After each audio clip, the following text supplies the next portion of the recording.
Now the time to listen economics. So I would like to call Muhammad Shadan. Please come and present what do you know about economics. Good morning to all of you. With the name of Allah, the most merciful, the most gracious. All praise be to Allah, the Lord of the universe, the master of the day of judgment. Peace and blessings be upon his Prophet Muhammad sallallahu alaihi wasallam. First of all, I would like to extend my deepest gratitude to all venerable guests, respected teachers, as well as Madarasa Baitul Uloom and Sunnah English Medium School for imparting me here to learn. Venerable listeners and viewers, as you know, economy is the need of the time, and it is essential for everyone in his day-to-day life. So for this purpose, I am here to present economy in short. So what is the economy? Economy is interrelated system which tells us how our resources are allocated and how the demand of products will be in order to fulfill by the productions. In short, we can say that the economy is the management of resources and products. So moving further, we should know that who is the father of economy, who is the originator of economy. As you can see here, the father of economy, Adam Smith, and he wrote one book about economy, Wealth of Nations. Also, I want to say here that if we look our own history, we find that the Prophet Muhammad, peace be upon him, and his many companions and scholars, they used to do business. The reputation of the Prophet Muhammad, peace be upon him, was in business and trading. As you know, Khadija radiallahu anha appointed him as a manager to Habsha trade before prophethood, and his blessed skills brought huge profit and benefit for him and for his investor. And the Prophet Muhammad, peace be upon him, traveled several times for trading to Habsha, Jordan, and Bahrain in the east of the Arabian Peninsula. And one example of our scholars, Imam Abu Hanifa rahimahullah, he was influential in respect to Islamic jurisprudence, and he was a silk merchant. His honesty and his fair trading and his talent is often attributed to his wealth and success.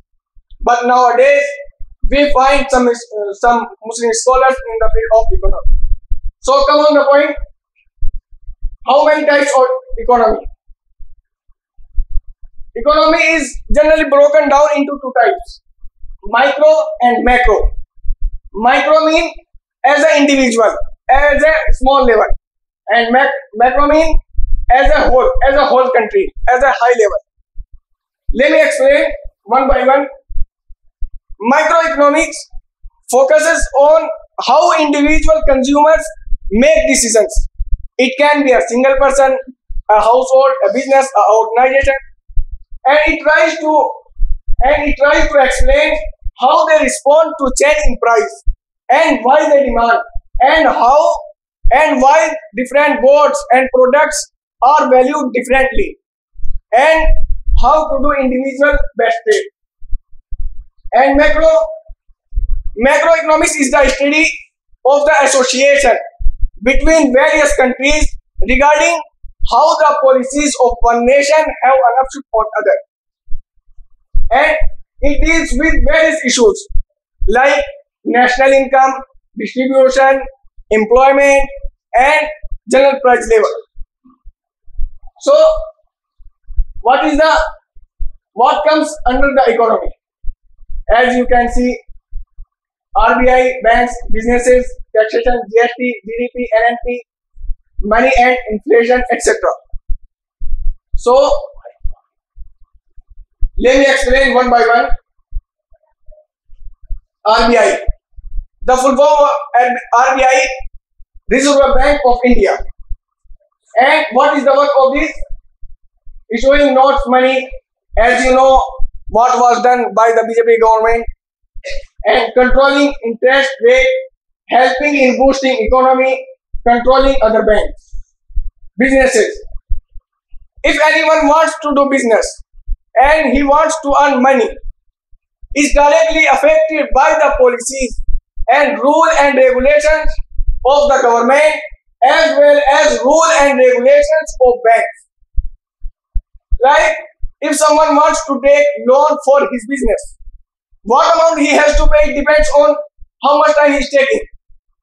But if he is getting much more earning through his business, automatically, ultimately, it will boost the economy of the country. So, moving further, GST. As you know,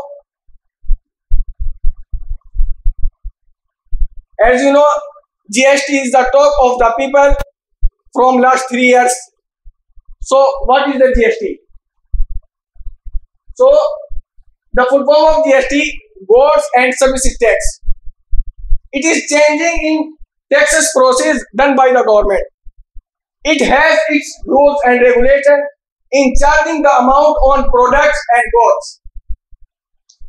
And as you can see here, if GST is more, cost will be high.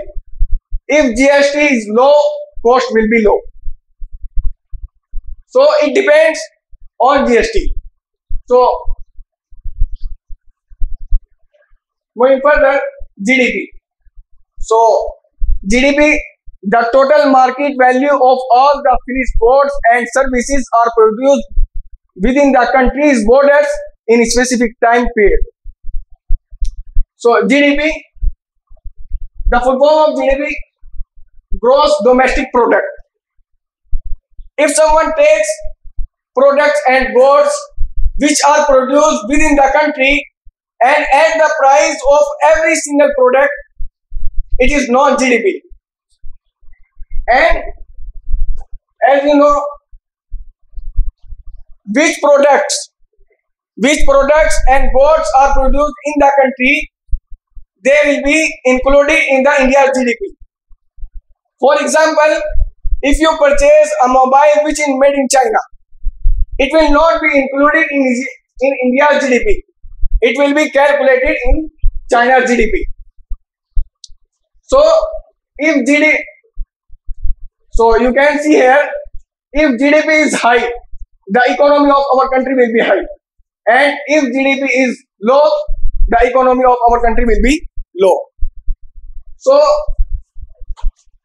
in end, I want to say here, this is my brief introduction about economy, which I got within a day by my beloved teacher, Master Shoaib sir. And in end, I would like to I end up my talk with a special thank for listening to me with great patience and carefully. Thank you so much and have a good day.